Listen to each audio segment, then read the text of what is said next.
Elvis Presley died today. He was 42. Apparently it was a heart attack.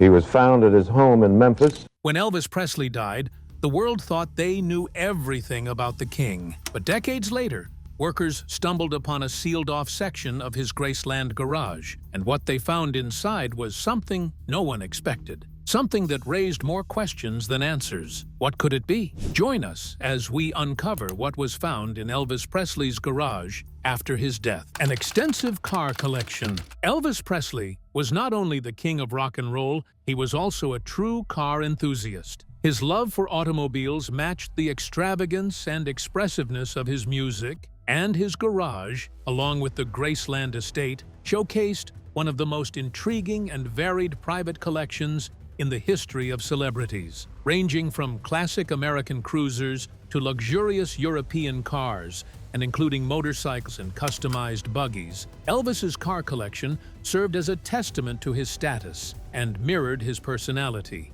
Daring, generous, and distinctly one of a kind. At the core of Elvis's automotive mythos is a singular, unmistakable vehicle, the 1955 pink Cadillac Fleetwood. This isn't just any car. It has turned into a lasting symbol of Elvis's legacy, nearly as recognizable as his voice or sideburns. The tale behind it is as heartfelt as it is emblematic. Elvis bought the car in the early stages of his career and presented it to his mother, Gladys Presley. Even though she never held a driver's license and never actually drove it, the gesture was quintessentially Elvis, extravagant and brimming with love. The car was customized in a vibrant pink shade, a color that would eventually become closely linked with the Presley brand. Throughout the years, this specific Cadillac evolved to symbolize not just Elvis's taste and flair, but also his steadfast commitment to family. Beyond the pink Cadillac,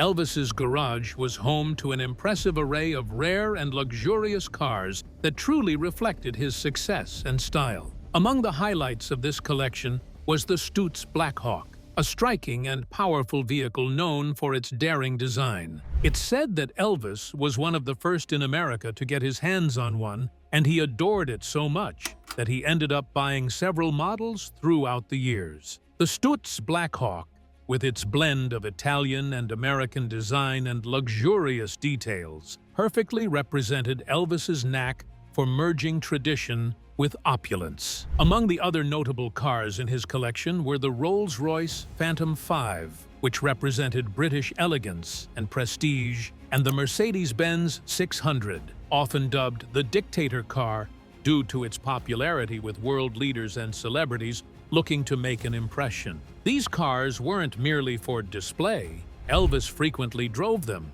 cruising through Memphis or around Graceland, drawing attention without uttering a single word. The garage also housed several Cadillac limousines, reflecting his taste for comfort and spaciousness, along with a Lincoln Continental Mark, a vehicle celebrated for its smooth ride and sleek design. Then, in a moment of pure Elvis whimsy, there was a dune buggy, a fun, off-road vehicle he enjoyed on the grounds of Graceland. Unlike his luxurious limousines and sedans, this one was all about enjoyment, showcasing his adventurous spirit and childlike joy. Elvis had more than just a love for cars.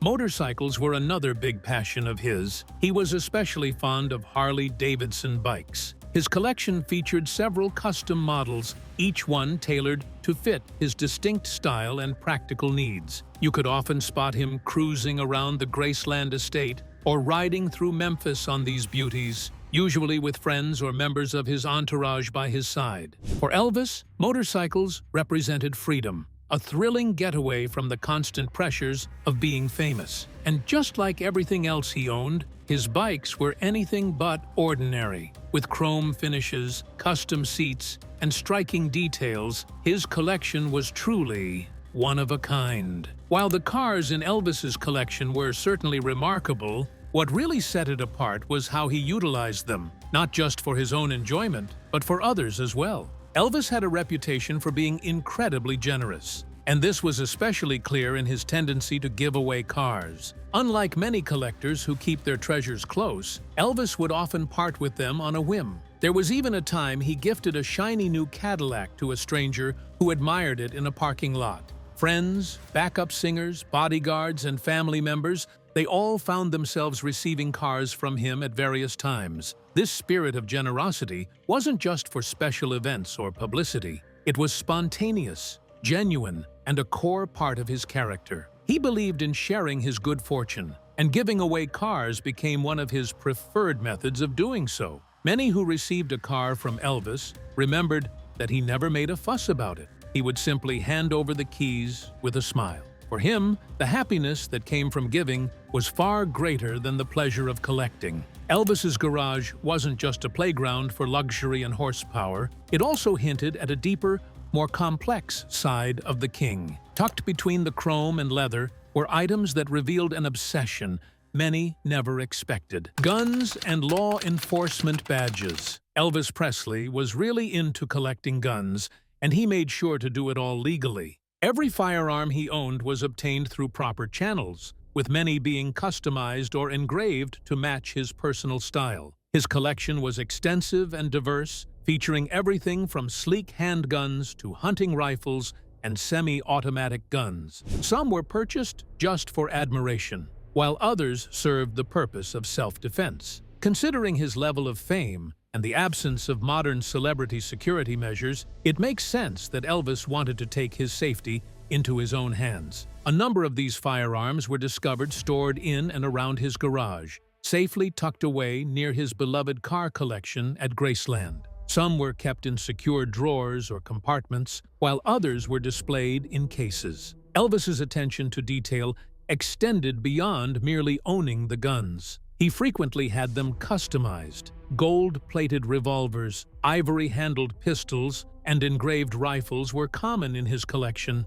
These weren't just weapons for war or violence. For Elvis, they represented artistic expression and a sense of authority and control, perhaps a way to balance the chaotic nature of his fame. What adds to the intrigue is that Elvis didn't merely hoard guns in secrecy. He openly displayed them to friends, band members, and even law enforcement officials who came to Graceland. Numerous eyewitness accounts reveal that Elvis would enthusiastically discuss their features and backstories, often presenting firearms as gifts to his close friends and associates, similar to how he treated his cars. Some of these gifted firearms occasionally appear at auctions, commanding high prices because of their history and distinctive alterations. Elvis's fascination with firearms stemmed from a place of admiration and a desire for personal safety, but his enthusiasm for law enforcement badges ran even deeper. He didn't merely hold law enforcement in high regard,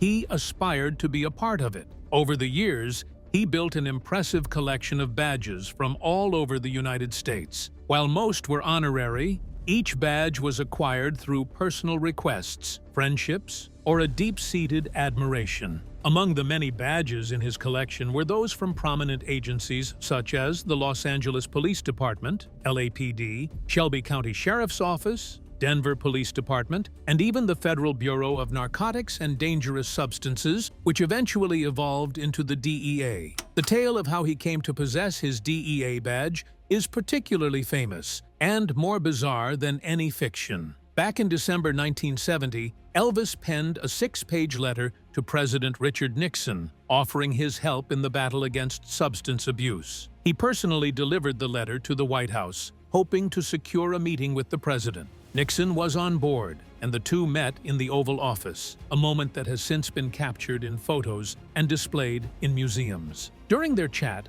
Elvis requested a federal narcotics badge, thinking it would let him carry firearms and aid in federal investigations. Nixon, possibly amused or just charmed by the king, told his team to fulfill the request. Just a few days later, Elvis received a badge from the Bureau of Narcotics and Dangerous Substances, which he treasured for the rest of his life. It wasn't merely about collecting. Elvis always had these badges on him, sometimes sporting them on his belt or tucked inside specially designed jackets. He frequently donned police-style outfits, complete with aviator shades, leather jackets, and holsters, taking on the role of an off-duty officer. To To those looking in, this might have appeared quirky, but for Elvis, it was a form of self-expression, a means to feel rooted, strong, and linked to something greater than himself. Elvis had a real thing for law enforcement that went way beyond just collecting gear. He got involved with the police and formed solid friendships with officers and departments all over the country. He wasn't just some celebrity who popped in for a visit. He was a familiar face at various police stations. Officers in Memphis and beyond remember how Elvis would drop by unexpectedly, chill in the break room, swap stories, and even chat about tactics. He truly respected the work they did, and they appreciated his down-to-earth nature and genuine interest. At Graceland, Elvis would often set up mock police patrols, cruising around the estate or even hitting the streets of Memphis in unmarked cars. Sometimes he'd don police-style gear and fully embrace the role with enthusiasm. While this might seem odd today, it totally matched his personality: theatrical, intensely curious, and motivated by a desire to serve or protect in his own unique way. As per his close friends and staff, Elvis had police radios installed in his cars and golf carts to keep an ear on local happenings. There was even a time when he offered to lend a hand to the local police, wanting to help out in emergencies. While they politely turned him down, the officers appreciated his enthusiasm and were happy to have him around. Custom golf cart. One of the King's most delightful quirks was actually much smaller and quieter than a Cadillac or a Harley. All around the Graceland grounds, there was a collection of custom-made golf carts that Elvis adored more than many realized. These weren't just your typical country club vehicles. They were chic, boisterous, and frequently amusing reflections of his vibrant personality. Graceland is more than just a house. It's a sprawling 13.8-acre estate. To get around that vast space quickly, especially when guests were around or when he simply wanted to soak in the scenery, Elvis relied on golf carts. Elvis had several golf carts, each one customized to reflect his personal style and playful spirit. It wasn't about being lazy. He used them to enjoy the grounds, connect with visitors, and showcase his distinctive personality even during the simplest of times. In many respects, these carts served as his getaway vehicles. They allowed him to explore Graceland at his leisure, away from the watchful eyes of the press and the public. These weren't your typical golf carts, you know. Elvis had them specially made, just like his cars and bikes. He wanted them to really pop. Some were decked out in eye-catching, vibrant colors, often matching the insides or outsides of his favorite rides. Others came with sirens, police-style lights, custom horns, and sound systems. One even had leather seats and side mirrors that were designed to look like his Cadillac. At least one of his carts was a Harley-Davidson model, souped up for extra power and speed. According to the estate staff, Elvis loved to race his guests and friends around the driveway and gardens, treating those golf carts more like go-karts than slow-moving leisure vehicles. He didn't just whip them out during the day either. Graceland staff remember him cruising around the estate late at night, often with friends or family tagging along, blasting music from the speakers. Sometimes he'd sneak up on unsuspecting pals at the front gate, pretending to be a cop by flashing the sirens. What made those golf carts so unique wasn't just their purpose. It was how Elvis used them to connect with people. He wasn't out to show off. Instead, he was welcoming guests into his world. Everyone who came to Graceland has memory about Elvis rolling up in one of his quirky carts, sharing jokes, or giving a ride to nowhere in particular. It was pretty common for him to drive the carts to the front gate,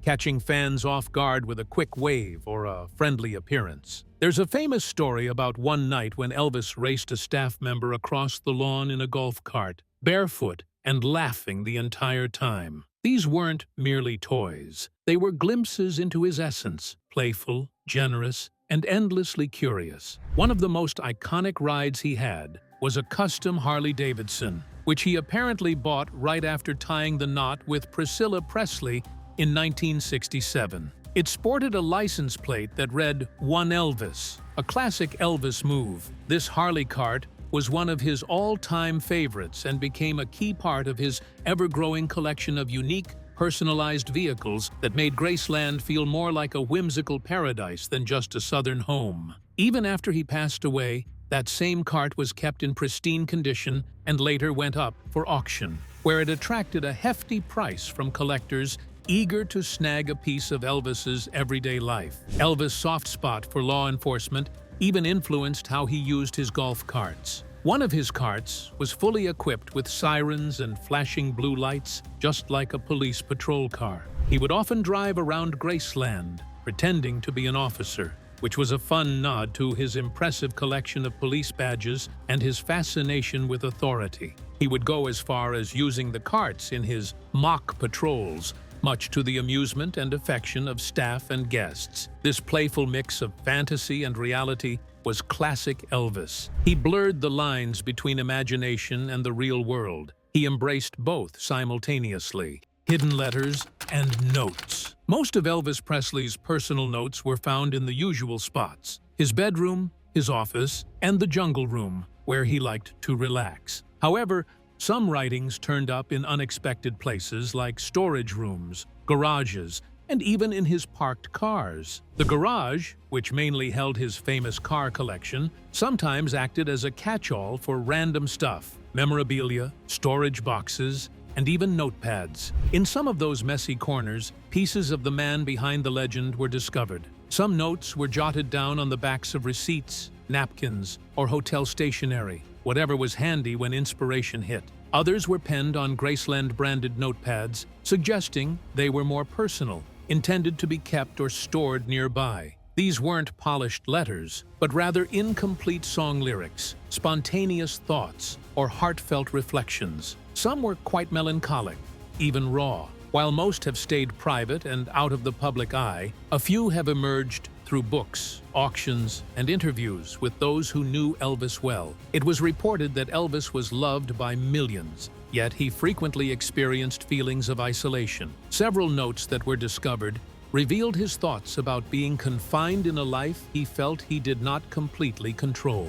One particular note, allegedly found on a hotel notepad, stated that he is surrounded by people, but he feels alone, always expected to smile, but no one sees the tired part of him. Although exact replicas are rarely displayed to the public because of privacy and estate safeguards, relatives such as Priscilla Presley have verified the genuineness of these sentiments in their memoirs and interviews. Elvis had a profound spiritual side. Growing up in the Assembly of God Church, his passion for gospel music stayed with him throughout his life. His writings showed a continual quest for meaning and a connection with God. In fact, a Bible discovered on his nightstand when he passed away had underlined sections, notes in the margins, and prayers. His cousin Patsy Presley mentioned that Elvis frequently penned personal prayers in his Bible, seeking peace and strength. One note allegedly conveyed his wish to be a better man,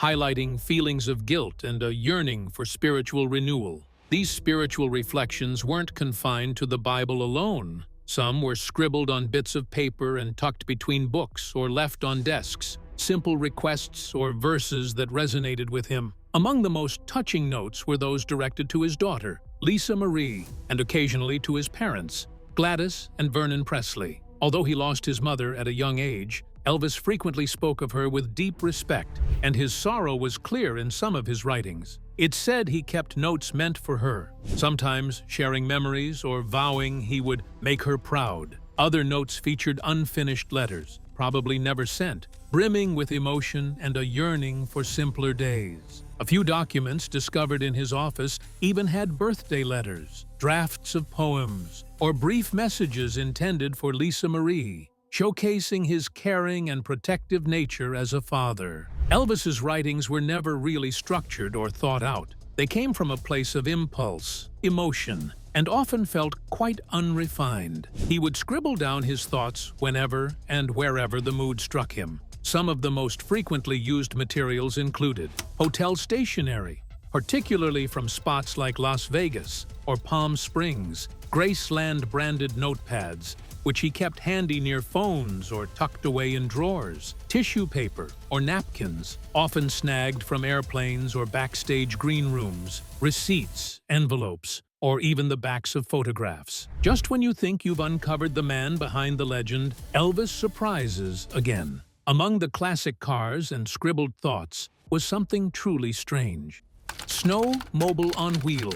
Tucked away in his diverse assortment of vehicles was a surprising find, a snowmobile that had been adapted to run on wheels. This one-of-a-kind contraption wasn't merely a gimmick. It showcased Elvis's fun-loving nature and his love for the unusual. Elvis's love for snowmobiles kicked off in the late 1960s. During a trip to Aspen, Colorado, in January 1969, he got to experience the thrill of snowmobiling for himself. The rush of gliding across snow-blanketed landscapes enchanted him, igniting a wish to bring that joy back to his home in Memphis. But Memphis's mild winters meant that snow was a rare sight. Not one to give up, Elvis looked for a way to enjoy snowmobiling all year round. That's when the Hellstar Jetstar came into play. A snowmobile built for versatility. Made in Wahoo, Nebraska, the Hellstar Jetstar was promoted as a four-season family sportsmobile.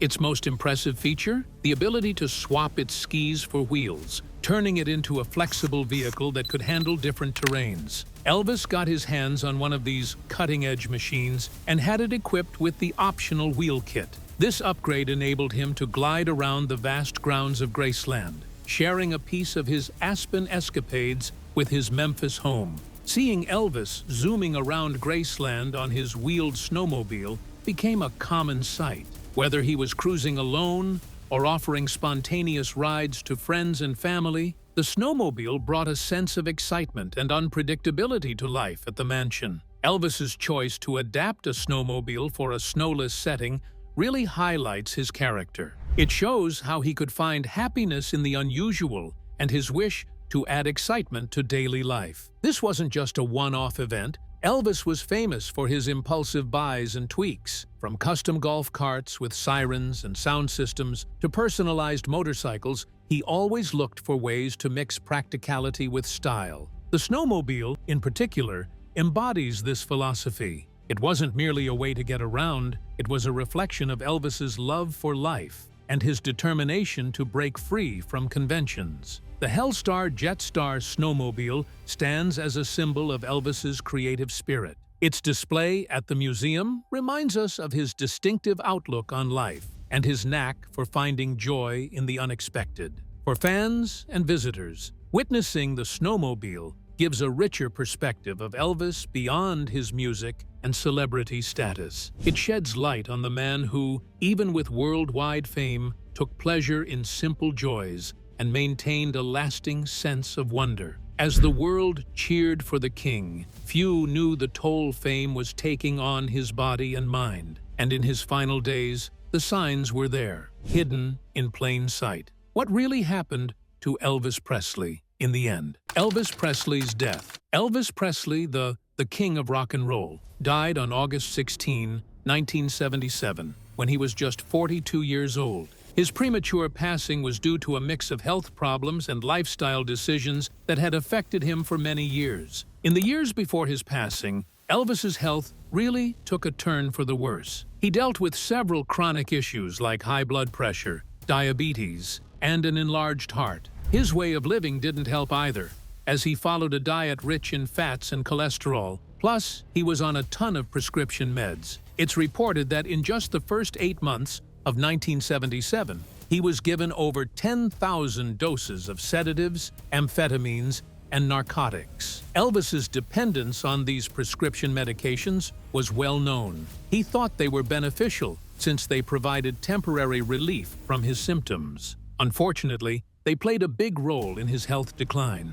You could really see the changes in his appearance. He had put on a lot of weight, and during his performances, he often seemed tired and low on energy. On the morning of August 16, 1977, Elvis was discovered unresponsive in the bathroom of his Graceland mansion by his then-fiancée, Ginger Alden. Despite efforts to bring him back, he was declared dead at 3:30 p.m. Initially, the cause of death was attributed to cardiac arrest. However, the autopsy painted a more complicated picture. The autopsy report showed that Elvis had been dealing with chronic constipation, likely a result of years of prescription medication use and an unhealthy diet. This issue might have triggered a fatal heart arrhythmia during a bowel movement, as the strain compressed his abdominal aorta, causing his heart to stop.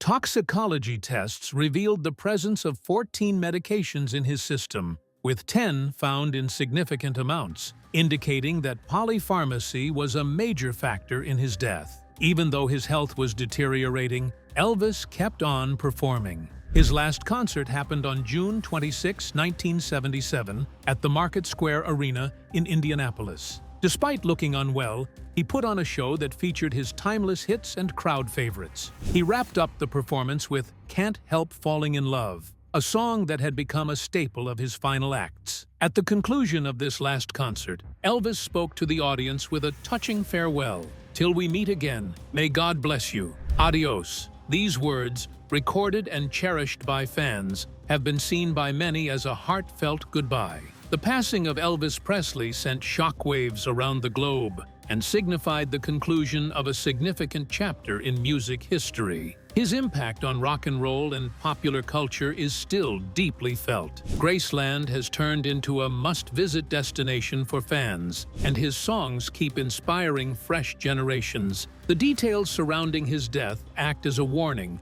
about the risks of prescription medication misuse and the burdens that come with fame. Elvis's life and career showcase his incredible talent and the lasting influence he had on the music scene. But before the tragic end, there was a rise unlike anything the world had ever seen. From a shy boy in Tupelo to the undisputed king of rock and roll, Elvis Presley didn't just make music, he made history. Here's how it all began. Elvis Presley's achievements. Elvis's journey to stardom began in the mid-1950s. In 1956, he released Heartbreak Hotel, which became his first #1 hit on the Billboard chart. The song's success catapulted him into the national spotlight, showcasing his unique blend of rhythm and blues with country influences. Following this, he delivered a series of chart-topping singles, including Hound Dog, Don't Be Cruel, and Love Me Tender, solidifying his position as a leading figure in the music industry.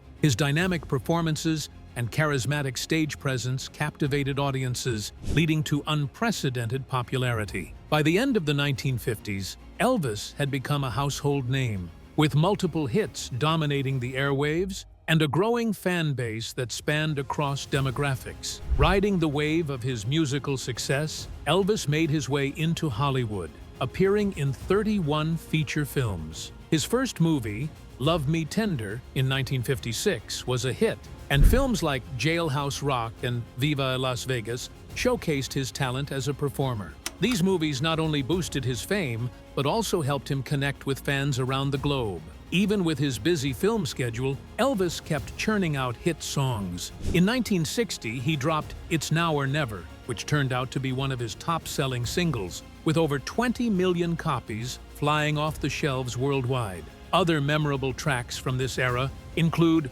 Are You Lonesome Tonight? And Can't Help Falling in Love, both of which have become timeless classics in his music collection. Throughout his career, Elvis garnered a plethora of awards and accolades. He snagged 3 Grammy Awards for his gospel music and was honored posthumously with the Grammy Lifetime Achievement Award when he was just 36. His impact on music led to his induction into several prestigious music halls of fame, such as the Rock and Roll Hall of Fame and the Country Music Hall of Fame. Elvis also holds a number of records in the music world. He boasts the highest number of REAA-certified gold and platinum albums, the most albums that have charted on the Billboard 200, and the greatest number of #1 albums by a solo artist on the UK Albums Chart. On top of that, he has the record for the most #1 singles by any artist on the UK Singles Chart. Elvis's impact went far beyond just music.